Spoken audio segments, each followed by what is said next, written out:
Lucas never thought a single letter in the mail could destroy everything he had built.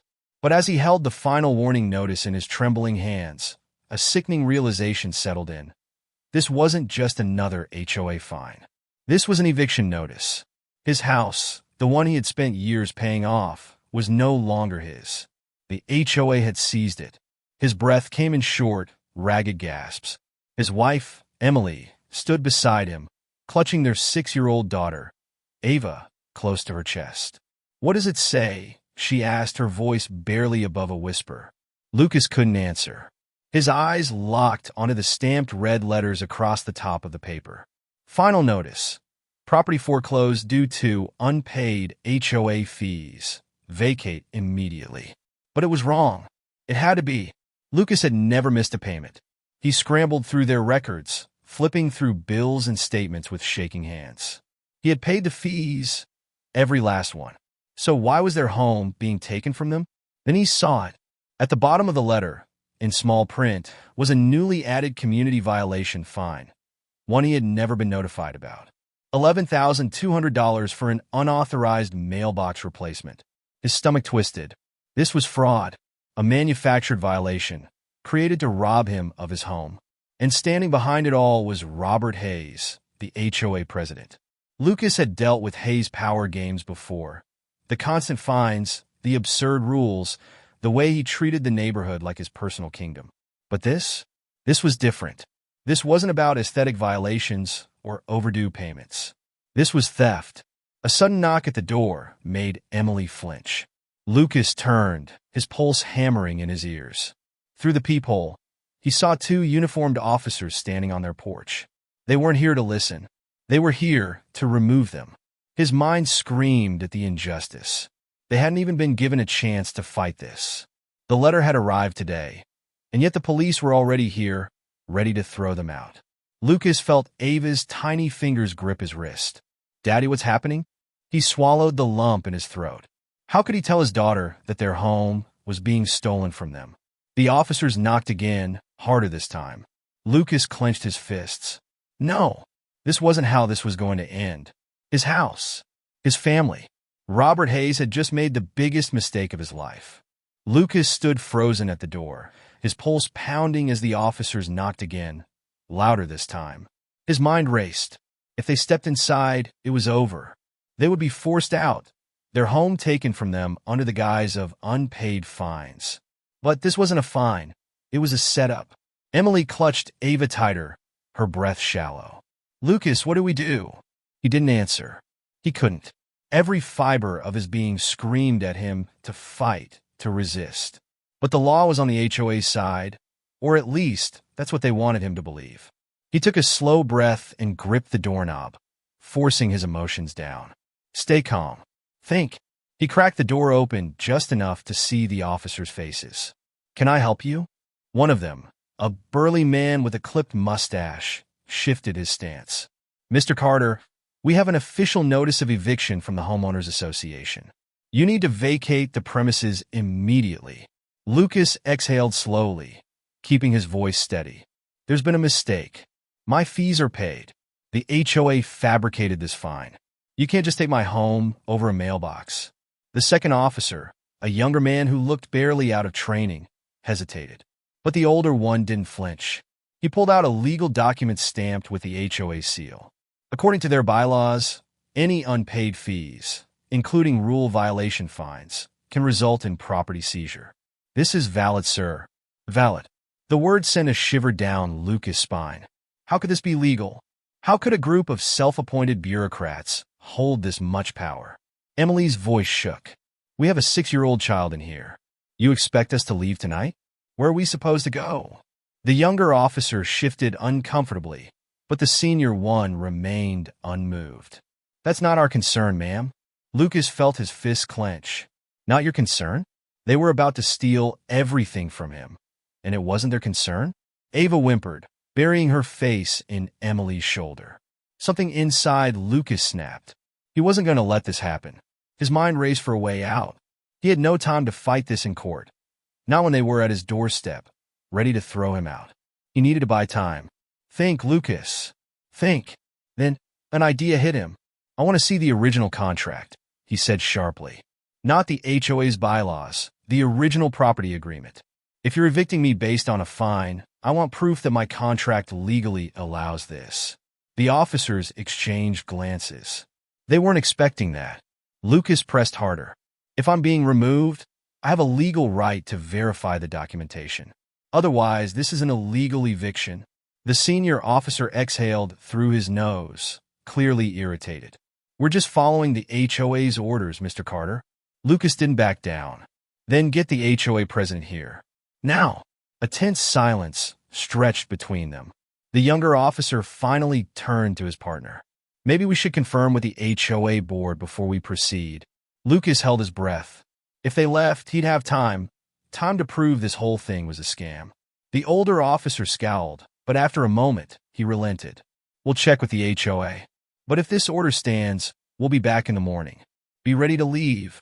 Lucas didn't say anything as they turned and walked away. He shut the door, locking it behind him. Emily exhaled shakily, collapsing onto the couch. Oh my God! I thought they were going to drag us out. Lucas knelt beside her, taking her hands.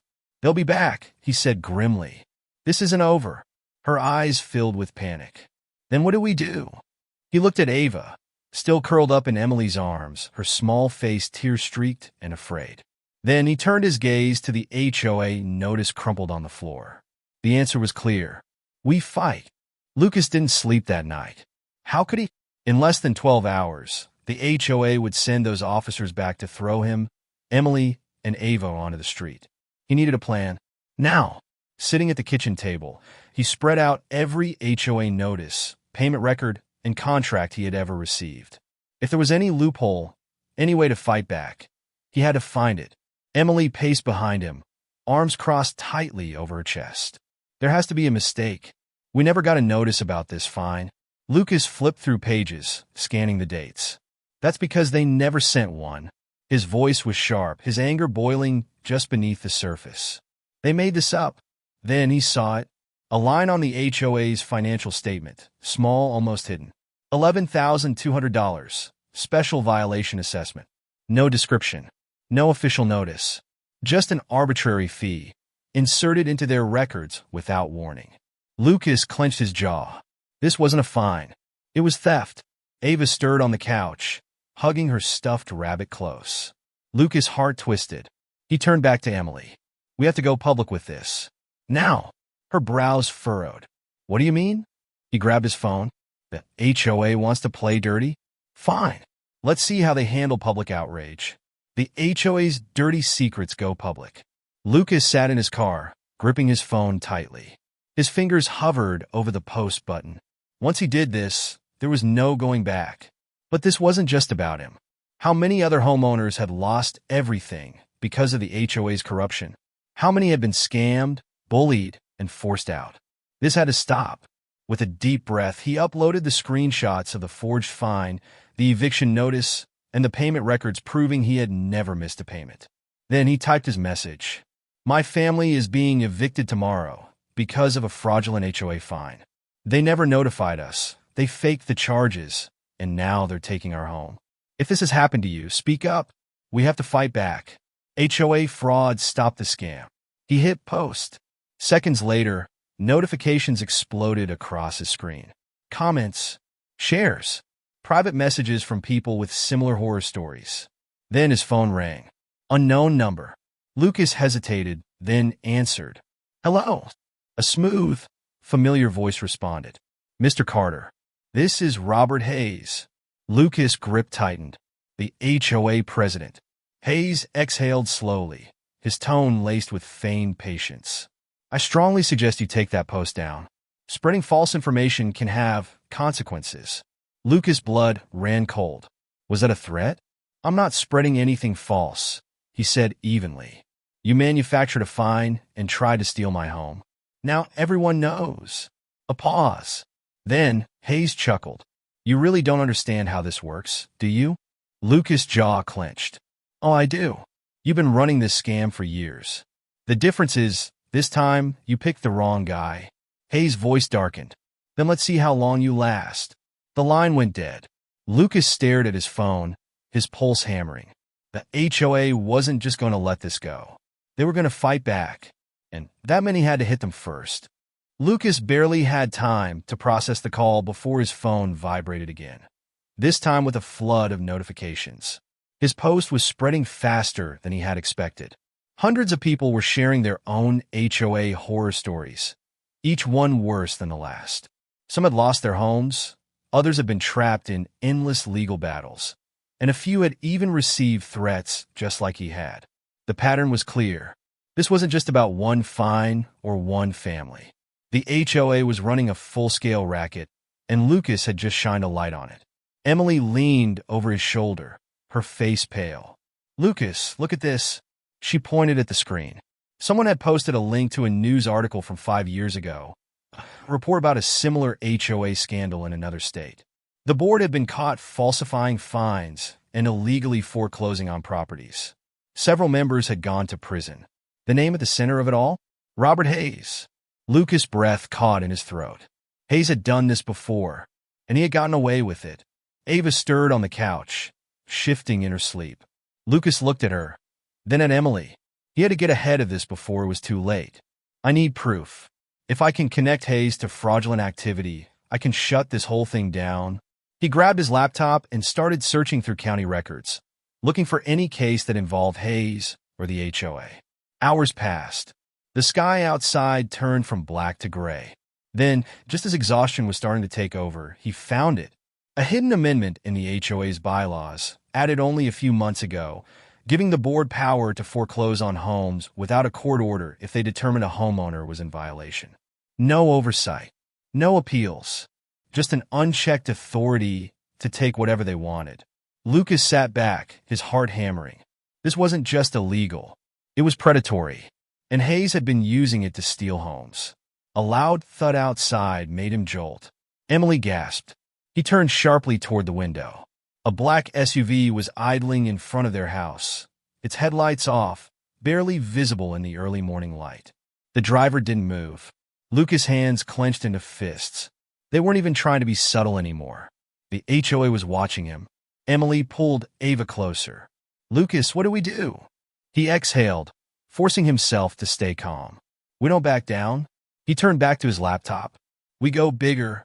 He pulled up an email draft and started typing. He wasn't just going to fight this in the court of public opinion anymore. He was going to the real courts. He clicked send. The email shot off to one of the top attorneys in the state. The fight had just begun. Lucas barely had time to think before the first wave of retaliation hit. It started small. A late-night knock at the door with no one there. A letter in the mail claiming he had violated yet another HOA rule, this time for excessive noise, despite his house being dead silent. His mailbox jammed shut, stuffed with junk flyers he had never subscribed to. But it escalated fast. 2 days after he sent the email to the attorney, Emily gasped from the living room. Lucas rushed in to find her staring at her phone, her face drained of color. She turned the screen toward him. It was an email sent to her employer. The subject line read, "Urgent. Employment review request. Fraudulent activity suspected." Lucas snatched the phone and read the email. It was carefully worded, but the intent was clear. Someone had accused Emily of misusing company resources, subtly suggesting that an internal review be conducted on her position. "This is them," she whispered. "The HOA. They're trying to get me fired." Lucas felt his blood turn to ice. The HOA wasn't just playing legal games anymore. They were coming for his family's livelihood. Then his phone rang. It was the lawyer. Lucas took a shaky breath and answered. "Mr. Carter." The voice on the other end was sharp, efficient. "I've reviewed your case. I need you to listen very carefully." Lucas braced himself. "I'm listening." The lawyer didn't waste time. "The HOA's foreclosure claim is fraudulent. That new bylaw they added? It has no legal standing. No HOA can seize a home without due process. Your contract with the bank overrides their authority." Relief surged through Lucas, but it was short-lived. However, the lawyer continued, "They're smart. They timed everything perfectly. If they push forward with this and you don't have the right defense in place, it could take months to undo the damage. You need immediate intervention." Lucas ran a hand down his face. "What do I do?" There was a pause. Then the lawyer's voice hardened. You fight them.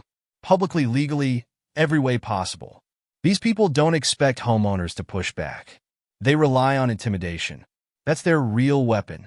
Lucas nodded, determination setting in. Then I won't let them win.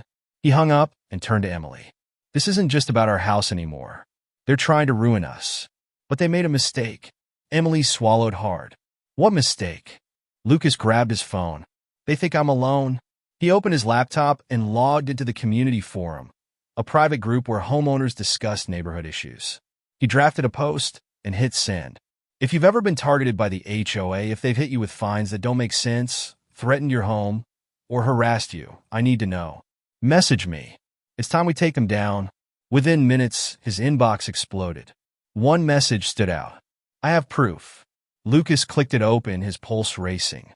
Meet me tonight. I'll show you everything. Lucas stared at the message, his mind racing. Proof. If this person had real evidence, it could be exactly what he needed to take the HOA down. But something about it felt off. No name, no details, just a time and a location. A small diner on the edge of town. Emily looked over his shoulder, reading the message. This could be a trap. Lucas exhaled, gripping the phone. Or it could be the one chance we have to stop them. She shook her head, fear in her eyes. They've already tried to get me fired. They sent someone to sit outside our house. What if they're trying to lure you into something worse? Lucas knew she was right. The HOA wasn't playing by the rules. But if he let fear stop him now, they had already won. I have to go, he said. Emily pressed her lips together, then finally nodded. At least take someone with you. Lucas considered it, then dialed a number. There was only one person he could trust.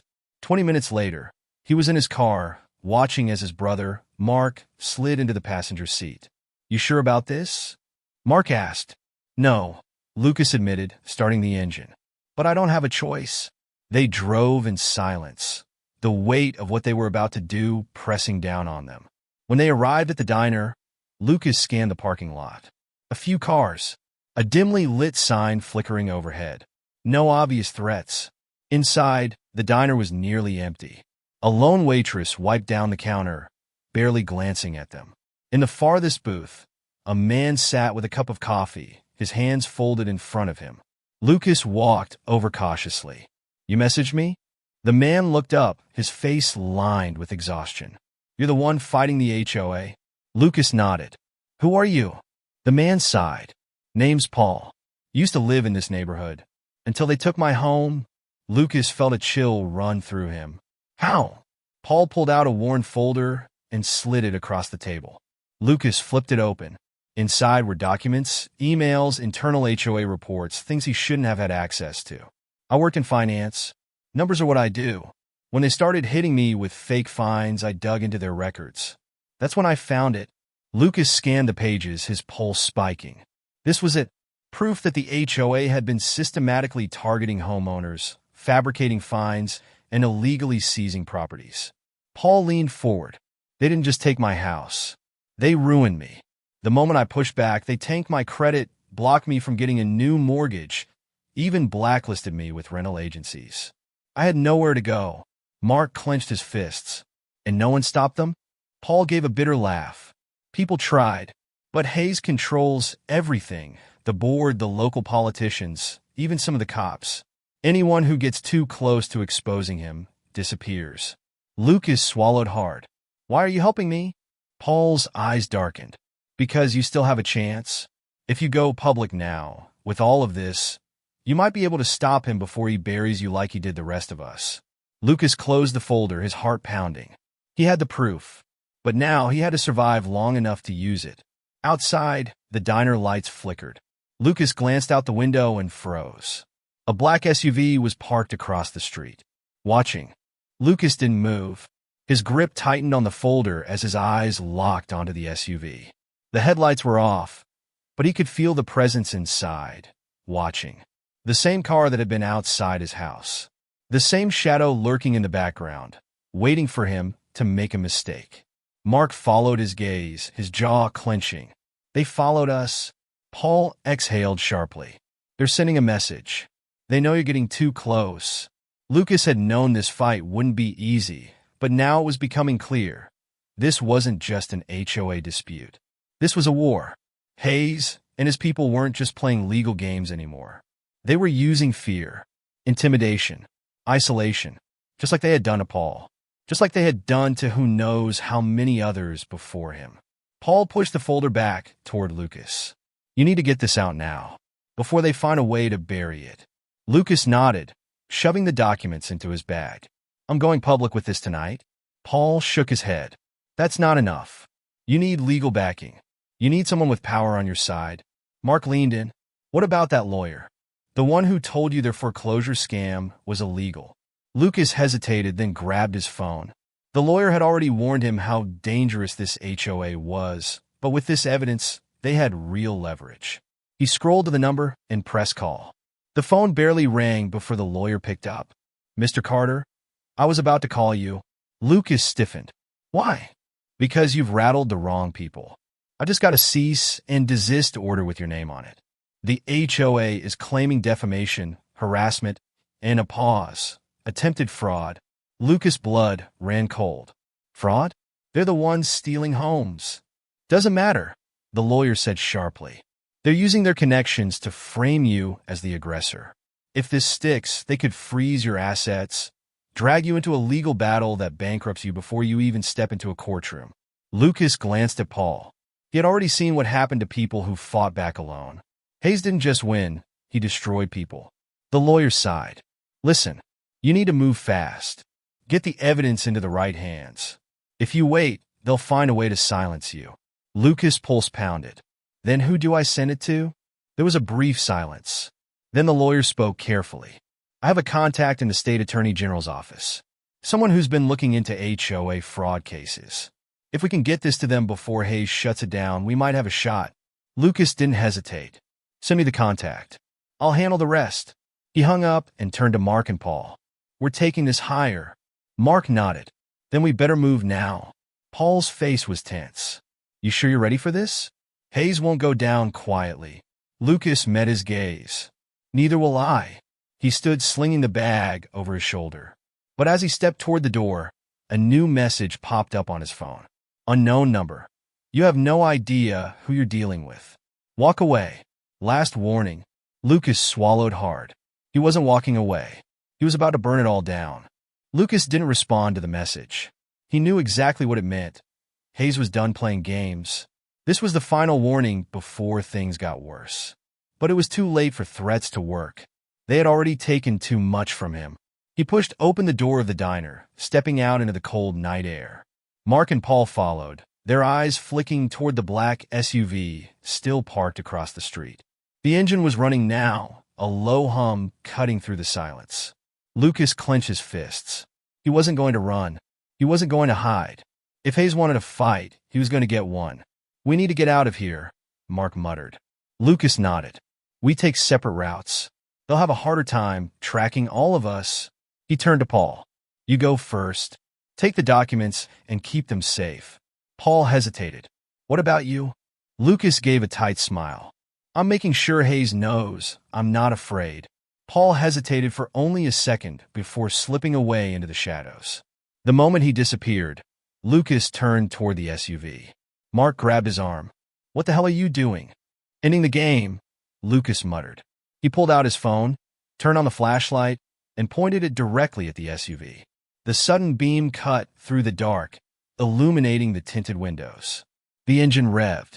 The driver didn't appreciate being exposed. Lucas stepped forward, unflinching. You wanted to watch me? He said, loud enough for them to hear. Then let's talk. The SUV didn't move. Lucas took another step. His heartbeat was pounding, but he refused to let them see his fear. You're following me, threatening me, trying to scare my family. Why don't you come out and face me? The SUV idled for a long second. Then, without warning, it peeled away from the curb, tires screeching as it sped down the street. Lucas exhaled slowly, lowering his phone. Mark was still staring at him like he had lost his mind. What if they had gotten out? Then I would have had them on camera, Lucas said simply. Let them try to explain that. Mark shook his head. You're crazy, man. Lucas turned toward his car. No, I'm just done being afraid. By the time they got back home, it was past midnight. Emily was waiting by the door, her face tight with worry. What happened? She asked the moment Lucas stepped inside. He pulled her close, kissing her forehead. They tried to scare me. Her hands tightened on his arms. Did it work? Lucas smiled grimly. Not even a little. He pulled out his phone and checked his messages. The lawyer had sent the contact information for the state attorney's office. This was it. This was the moment he went from defense to attack. He sat at the kitchen table, opened his laptop, and started uploading every piece of evidence. The HOA's fraudulent fines, the illegal amendments to the bylaws, the foreclosure records showing a pattern of systematic property theft. He attached everything to an email, fingers flying over the keyboard. Subject: urgent, evidence of HOA fraud and illegal foreclosures. He took a deep breath, hovered over the send button for only a second, and clicked it. The email shot off into the digital ether. Lucas leaned back in his chair, exhaling. It was out of his hands now. The evidence was in the right place. If anything happened to him, the truth would still come out. Emily sat down beside him, resting a hand on his arm. What now? Lucas glanced at the clock. 6 hours until the HOA's eviction order took effect. Now, he said, we wait. But he knew the HOA wasn't going to wait. And neither was he. Lucas didn't sleep. He sat at the kitchen table, staring at his phone, waiting for a response from the state attorney's office. The air in the house felt thick, the kind of silence that came before a storm. Emily sat beside him, rubbing her temples, exhaustion weighing on both of them. Then, at exactly 4:37 a.m., his phone buzzed. He snatched it up. Unknown number. He hesitated, then answered. Hello. A woman's voice came through, low and urgent. Mr. Carter, this is Assistant Attorney General Valerie Holt. I received your email. Are you in a safe place? Lucas sat up straighter. For now. There was a brief pause. Then the woman's voice hardened. I've reviewed the documents. What you've sent me isn't just an HOA abusing power.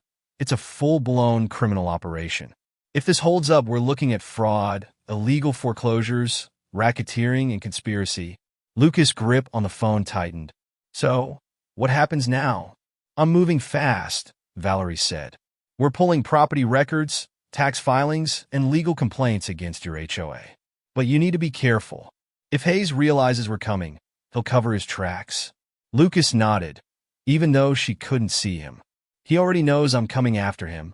The line was quiet for a moment. Then Valerie said, Then you're in danger. Lucas' stomach clenched. I can handle it. I hope so, she said. Because after I make a few calls, your story isn't just going to be in my office. It's going to be on the governor's desk. If this goes public, Hayes will have nowhere to hide.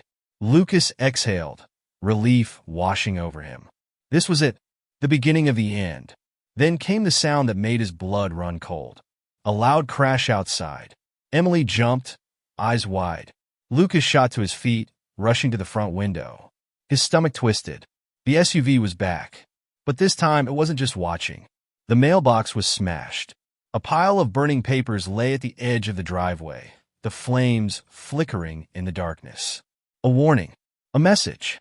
And just when Lucas thought it couldn't get worse, his phone buzzed again. Unknown number. Final warning. Drop this. Or else. Emily clutched his arm. Lucas.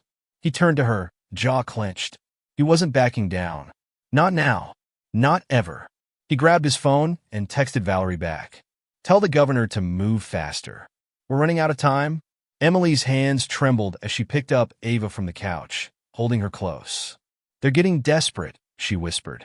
Lucas turned back toward the window, watching the SUV slowly back away, disappearing into the night. No, he said. They're getting scared because they knew what was coming next. And this time, the law was coming for them. Lucas knew this was the moment everything would come crashing down, for better or worse.